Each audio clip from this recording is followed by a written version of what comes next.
What is up, man?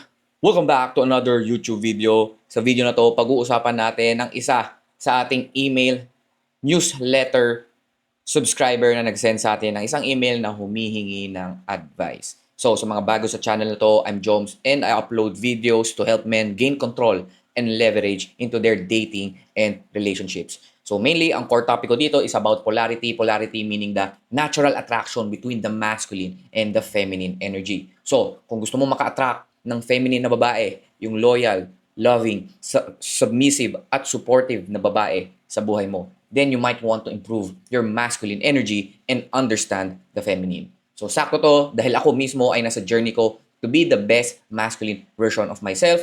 So, sinishare ko sa channel ko yung mga natututunan ko as my life goes by. So kung gusto mo din ma-achieve ang best masculine version of yourself, subscribe ka lang sa channel ko dahil almost daily and weekly nag-upload ako ng videos na makakatulong sa'yo. So back to the video. So meron tayong subscriber sa ating email newsletter. So sa ating free email newsletter. So kung hindi ka pa nakasubscribe doon, libre lang yon, yung link nasa description box or nasa nasa bio. So check nyo na lang yon. So tago natin siya sa pangalang Vincent. Okay, basahin natin yung kanyang letter or kanyang email. So, hello Sir Jones. Galing ako sa 4-year relationship before. Ang naging problema ko noon ay iniwan ako ng partner ko.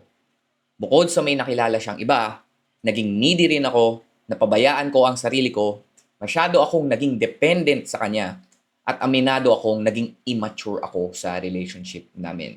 Okay, so ito yung maganda kay Vincent, na kahit nag-fail yung relationship niya, is alam niyang meron siyang fair share kung bakit nag-fail yung relationship na yon.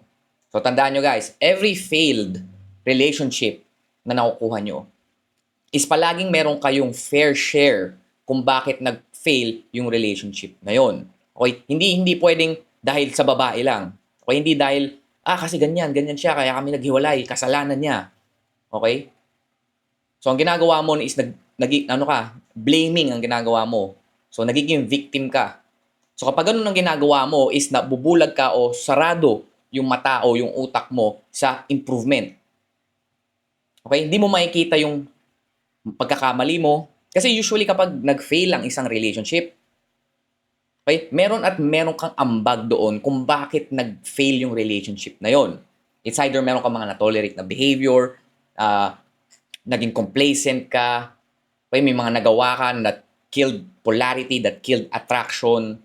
So meron kang fair share. Again, yung relationship, it takes two to tango when it comes sa relationship. Okay? Meron kang fair share kung bakit nag-fail ang isang relationship. So kapag nag-fail ang isang relationship, kailangan malaman mo kung ano. Okay? Kung ano yung naging fair share mo kung bakit nag-fail yung relationship na yon. Kasi kung hindi, okay, victim ka lang. Blame ka lang ng blame. Ang mangyayari is paulit-ulit ka lang na mapupunta sa ganong klaseng relationship. Paulit-ulit ka lang mag-fail. Kasi hindi mo nakikita kung ano yung pagkakamali mo eh. So wala kang nai-improve. Okay? This goes sa pagpili, pwede to sa nagkamali ka sa pagpili ng babae dahil nagkamali ka kasi hindi mo tinolerate mo yung mga bad behaviors niya. Hindi mo nakita yung mga red flags. So, meron ka pa rin doon. Meron ka pa rin mistake or meron ka pa rin mishap doon. So, you want to see those para makuha mo yung relationship na gusto mo. Hindi pwedeng kasalanan niya tapos wala kang gagawin. You need to reflect. You need to reflect kung bakit nag-fail yung relationship. Ano yung sa tingin ko na naging ambag ko kaya nag-fail tong relationship na to? Ano yung fair share ko kung bakit ano yung mga naging mistakes ko, ano yung mga hindi ko nakita, ano yung mga tinolerate ko na dapat hindi i-tolerate, kailan ako naging complacent, kailan nawala yung attraction. So yun. So maganda dito kay Vincent is kahit na sabi nga dito, bukod na may nakilala siyang iba, yung babae, is alam pa rin niya na napatay niya attraction by being needy, napabayaan niya yung sarili niya, kumbaga ginawa niyang mundo yung babae kasi naging dependent yung lalaki doon sa babae. So nawala siya sa masculine frame niya, nawala siya sa masculine core niya, at naging immature siya sa relationship na yun. So maganda yon. At least dito is nagkaroon siya ngayon ng feedback. Magkaroon siya ng feedback kung ano yung mga i-improve niya para sa next relationship niya is hindi na maulit tong failure na to. Okay? Good job ka doon, Vincent. Tuloy tayo. After that experience, nag-focus ako sa pagbuo ng best version ng sarili ko. Nag-gym ako, kumilala ng mga bagong kaibigan, at in-improve ko rin ang career ko bilang musician. LPT ako, I think, ano nata to, sa teacher? Pero hindi ko talaga nakikita ang sarili ko sa pagtuturo. Okay, tama. I don't know. Di ko alam kung ano yung LPT. So, ito, context clues, pagtuturo. So, maybe nag-teacher siya. Kaya ngayon ay nagtatrabaho ako bilang gitarista sa iba't ibang bands. Okay? Nanonood din ako ng mga self-improvement content nyo para mas maintindihan ko ang sarili ko at ang dating. So, sakto, nasa tamang path na to si Brother Vincent. Kasi, again, in order for you to move on, is you need to move. Okay, hindi pwedeng magmukmuk ka lang sa kama mo at umiyak, hoping na bumalik siya ulit, ganyan. Na maging biktima ka, ganyan. In order for you to move on is to actually move. So, once na nakapag-reflect ka is you want to improve yourself. Paano ko ba makukuha yung gusto kong relationship? Kasi yung past relationship ko hindi nag-work eh. So, ano yung mga i-improve ko na kaya kong kontrolin? Ano yung mga bagay na kayang kontrolin at kaya kong ma-improve sa sarili ko? So, dito kay Kois, ang ginawa niya is nag-gym siya. In which a very, very good move. Kasi kahit ako before, first real heartbreak ko noon, yun yung dahilan, yun yung nag-push sa akin in order for me to go to the gym. Okay? Kasi for sure, after a breakup, after a failed relationship, and sobrang heightened ng emotions mo niyan. May hate, may galit, alam mo yun, merong anxiety. So, what you want to do is to transmute those energy to something na may improve ka pa rin. Kunwari, yung ano mo, gamitin mo yung galing mo sa gym. Punta ka sa gym. Doon mo ibuhos, magbuhat ka ng mabigat. Okay? So maganda. I think gym or fitness, exercising is one of the best move after a breakup. Okay? Next, kumilala ng mga bagong kaibigan and that's a good move too. Okay? Humanap ka ng circle that will push you to be the best version of yourself. Okay? Ganun yung pagpili ng kaibigan. Kailangan pumili ka ng mga kaibigan na i-challenge ka. Hindi yung puro ano lang, okay lang yan pare. Ano na lang tayo, inom na lang tayo, man. Ganyan, party na lang tayo palagi. Ganyan. So you want to expose yourself to men. Okay? Nagiging specific ako dito, to men. Okay? Magkaroon kayo ng barkadang lalaki. Huwag kayo bumarkada sa babae kasi usually ang gagawin niyan, inom na lang tayo, ganyan, fun na lang tayo, relax na lang tayo. So, mas okay pa rin na sa mga lalaki ka bumarkada, mga lalaking masculine, okay? Hindi yung mga lalaking feminine na puro party lang gusto, puro saya lang gusto, puro relax lang gusto. So, humanap ka ng mga lalaki that are into their masculine core. Kumbaga, okay yung nag-ooperate sa kanilang masculine energy kasi doon ka matcha-challenge. Okay, i-challenge ka nila, never nila ito-tolerate yung bullshit mo. They will keep you accountable. So, maganda dito na kumilala siya ng mga bagong kaibigan at in-improve niya rin yung career niya bilang musician. So, dito, kita naman dito sa kanyang email na yung music talaga yung passion niya. Okay? Feeling niya andun yung purpose niya. So, pinursu pa rin niya yung purpose niya. Kahit wala siyang babae, kahit ngayon na binrake siya ng partner niya is ngayon bumubuo na siya ng sarili niyang mundo. In which a very, very important thing pagdating sa dating and relationships. Kailangan may sarili ka talagang mundo. Alright? Okay? So, kung wala pa kayong, kaya kung titingnan nyo yung mga contents ko, it's always, lagi kong nire-remind kayo na bumuo kayo ng sarili nyong mundo. Ang tawag ko doon yung self-sustainable world. Okay? Na kaya nyong i-self-sustain yung sarili nyo without needing the external validation and attention of women. Na kaya nyong maging masaya kahit walang babae. Kaya nyo maging masaya kahit i-reject pa kayo napakaraming babae. Kaya nyo maging fulfilled kahit basta din kayo. Kasi alam mo sa sarili mong buo ka.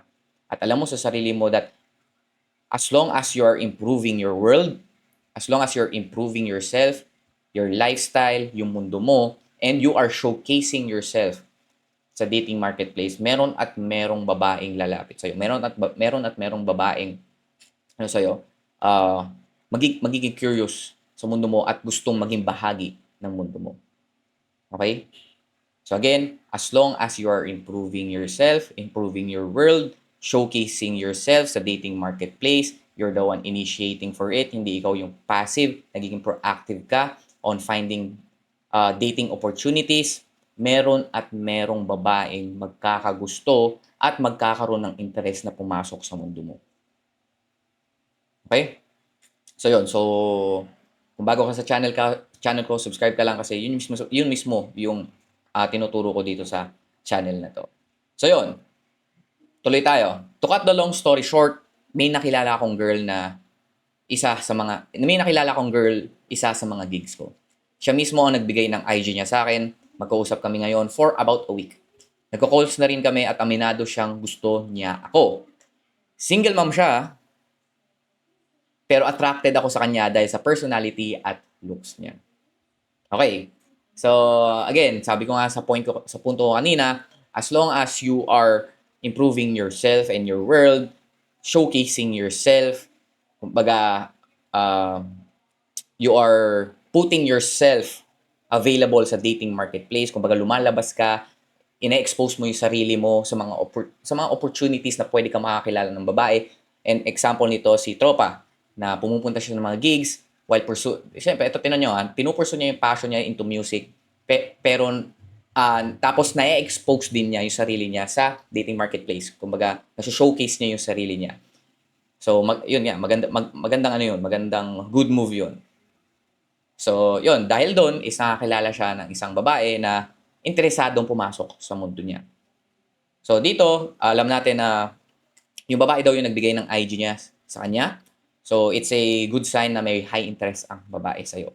So, if ang babae, usually 80% of the 90% of the time, hindi talaga sila yung nag-i-initiate. Pero kapag sila ang nag-initiate ng interaction, most likely, high interest yun. High attraction yun. Merong high attraction.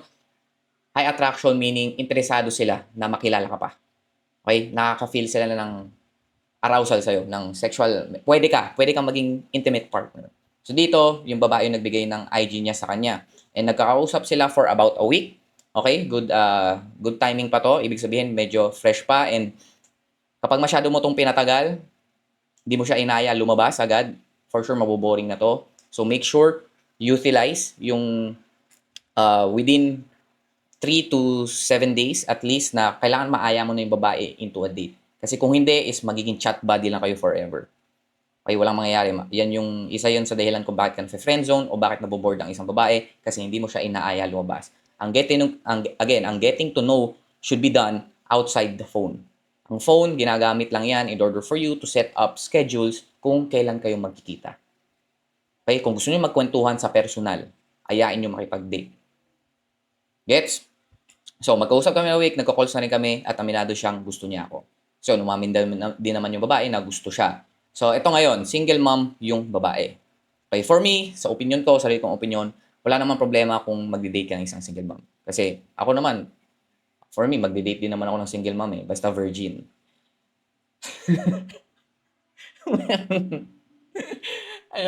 Anyway, kidding aside. So, ako walang problema na mag-date ka ng single mom. Kasi, single mom man ang babae o hindi. You need to ask these 3 things. Kailangan malaman mo kung aligned ba ang babae sa mundo mo. So, paano mo malalaman yon? Tanungin mo yung sarili mo. Itong babaeng ba to is sinusuportahan yung purpose ko, yung mission ko sa buhay, yung goals ko. Okay? Number 2, itong babaeng to is submissive sa lead ko. Is she respecting my lead? Nagsasubmit ba siya sa lead ko? Nakikita niya ba ako as her masculine leader? And lastly, number 3 is, itong babaeng banto is na-amplify o namumultiply yung current state ng buhay ko. If the answers are yes, doon sa tatlong yon, single mom man o hindi ang isang babae, is yan yung babaeng aligned sa'yo. If kahit ano man doon sa tatlong yon ay no, okay, kahit isa lang doon ang no, for me, hindi yun ang babaeng para sa'yo. Okay? So, pagdating naman sa single mom, meron akong mga boundaries doon. Na kung ang single mom na to ay isa lang ang anak, ganyan, or nabuntis ng maaga dahil madubuntis ng maaga, then for me okay lang, go lang. Isa lang yung anak, bata lang, bata pa, okay lang. Single mom na may anak na may nagtatrabaho na, okay pa rin yun, goods pa rin yun. Pero kapag ang single mom ay may 3 anak at iba't iba ang tatay, okay? You need to consider. Okay, you need to consider your options. Okay, para sa akin, I think may much better options kaysa doon. Okay? Kasi meron ng pattern to. May pattern na to, medyo may nagiring na yung alarm, nagiring na yung bell. Or meron ng flag meron ng flag na na winagaway, basta may flag nang nakikita doon. So yun. So kapag isa lang anak, bata pa, or nagtatrabaho na, then go for it. Kumbaga, ang goal mo lang naman dito talaga is to get to know the person. Again, you need those 3 things. Kailangan yes lahat. Isa lang, kung isa doon ay no, for me, hindi align sa'yo yung babae. Okay? Tuloy tayo. Nag-set ako ng first date para mas makilala namin ang isa't isa ng personal. Good move. Gusto ko lang sana hingin ang insight mo tungkol sa sitwasyon ko at lalo na pagdating sa pagde-date ng isang single mom. At kung ano ang magandang mindset na dadalhin ko sa first date namin. So, goods to. Itong ginawa ni Tropa, ito, gayahin nyo to. 1 week na sila nag-uusap at inaya niya nang makipag-date. Ganun lang dapat kabilis yun. Okay? So, dito kay Tropa, hindi nyo kailangan, okay, sa case nyo, hindi nyo kailangan na umamin ng babae sa inyo bago nyo ayain makipag-date.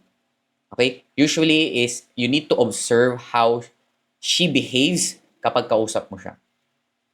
Okay, hindi mo kailangan antayin na ibigay niya sa inyo yung IG mo. You lead the moment. Ibig sabihin, ikaw mag-create ng space in order for that to happen. So, in order for that to happen, kapag nagkausap kayo, isingin mo yung IG. Hingin mo yung contacts niya. Sabihin mo, hey, I feel na masaya ka kasama and gusto kong makilala ka pa mas maigi. Maybe we can hang out and grab a coffee sometimes kapag free ako at ikaw. Kapag sinabi yung, sure, yes, hingin mo yung contact number. Kasi yun, that's a clear yes. Kasi ni-lead mo, nag-initiate ka, and you lead her into a very clear structure, clear plan na sinabi mo kung bakit gusto mo kunin yung number niya at nagbigay ka na agad ng plano kung ano yung gagawin nyo. So kapag nag-yes siya, clear na sa'yo na gusto ka niya, na interesado din siya sa'yo. Kasi naging clear ka sa pag-lead ng moment, so kung nagiging clear din ang answer sa'yo ng babae. That's why it's really important to lead them well. To lead clearly. Para alam mo rin, para hindi rin malabo sa'yo ang answer ng babae. So next thing is, here, hindi mo kailangan na umamin siya sa'yo. Hindi mo kailangan antayin na umamin siya sa'yo bago mo ayayin makipag-date. Again, you want to lead the moment, create the space for it to happen. So dahil nakuha mo na yung contact niya, sabihin mo kapag nag-chat ka, hey, this is, for example, this is Vincent, and hopefully hindi ka nauntog at naalala mo pa ako. So let me I think Friday is free sa schedule ko. Let me know what you think. So parang gano'n, magsiset ka kaagad talaga ng date. So within 7 days na nagkilala kayo. So hindi mo kailangan antayin na umamin. Kasi meron naman ng context kung bakit mo hiningi yung number and ID niya. So hindi nyo na kailangan ng maraming getting to know o cheche boreche sa text. Okay? Again, ang getting to know ay sa date, hindi sa phone. Huwag nyong gagawin yan sa phone. Okay? Next.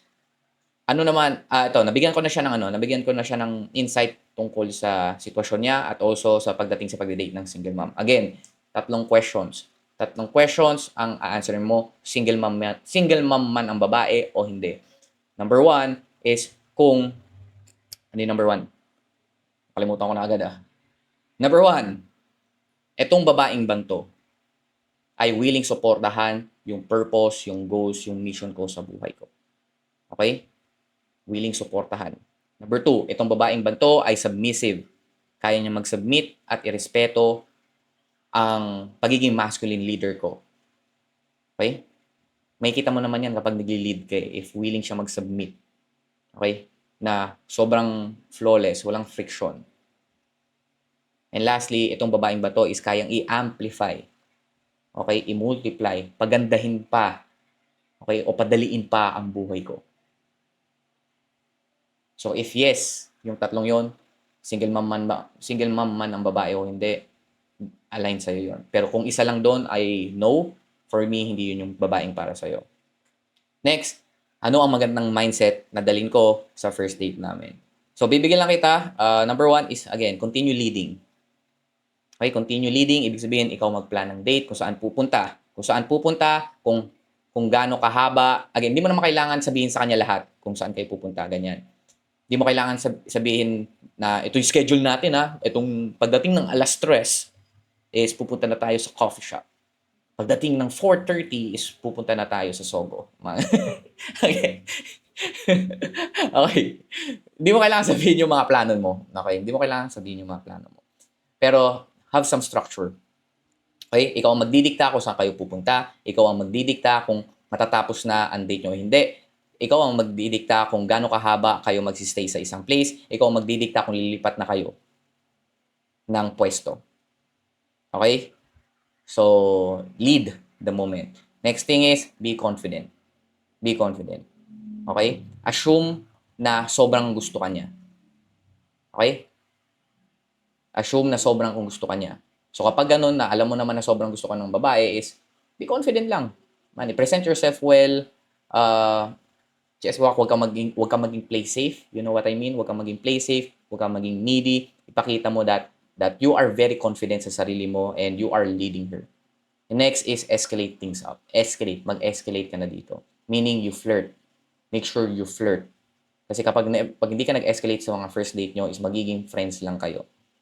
Okay? Hindi ka makakapag-spark ng sexual, hindi mo maapo yan. Kasi may spark na to, may sexual attraction na to. Ang kailangan mo na lang gawin is buhusan pa ng gas. Paapoyin mo, paliyabin mo yung sexual attraction yung nararamdaman sa'yo. And you can do that one by escalating. So you can escalate by, number one, flirting. You flirt. Usually ang favorite kong flirt is, gustong-gusto mo talaga ako. Na i-joke mo na patay siya sa'yo. Yan. So, flirt na alam mo yung flirt, tapos meron din tease, i-challenge mo siya, asarin mo, ganyan. Next thing is touch. Physical touch. Escalate by physical touch. Make sure hawakan mo siya. Hawakan mo siya sa kamay, hawakan mo siya sa braso, tapikin mo siya sa balikat. If you feel the urge to na akbayan siya sa bewang, go ahead. So again, when you escalate, slowly as possible, and every time na nagme-make ka ng move, make sure to observe kung ano yung nagiging reaction niya. If nagiging receptive siya sa mga escalations mo, then that's a sign to escalate more. Level by level, step by step yan. Okay, hindi pwedeng, putya, ikikis mo na agad. So, syempre, dahan-dahan yan. Okay, magsisimula yan. Again, flirting, touching, and another thing is making her do something for you. Okay, sabihin mo na, pass me lagyan mo ako ng water. Or for example, sa samgyup ko, lutuan mo nga ako. So, you are telling her to do something for you. So, check mo kung nagko-comply siya sa lead mo. So, that's the way how you escalate things up. So, make sure you escalate things up pagdating sa first date nyo. Pagdating sa first date, hindi nyo naman kailangan gumastos ng napakalaki. Okay? It's the experience. It's the experience. Paano mo i-showcase yung leadership mo during that time? Ang goal mo doon is to lead well. Hindi mo goal doon na magustuhan ka ng babae. Okay? To showcase your leadership. And to observe her submissiveness, her receptivity. Okay? In that way, ma-activate mo yung polarity. Masculine, ikaw yung masculine, siya yung feminine. So kapag merong polarity, merong nag-flow ang sexual attraction. Alright? So yun. So if you want to know more about sa tinuturo kong diskarte pagdating sa mga babae, you can join my email newsletter for free kung saan nagbibigay ako ng daily advice that will help you gain leverage and control on your dating and relationships. So sa mga nakasubscribe na at gusto nyo pa ng deeper knowledge sa discarding ginagawa ko, yung personal recipe or personal blueprint ko when it comes to dating women o yung tinatawag kong attraction inertia, you might want to check that one out.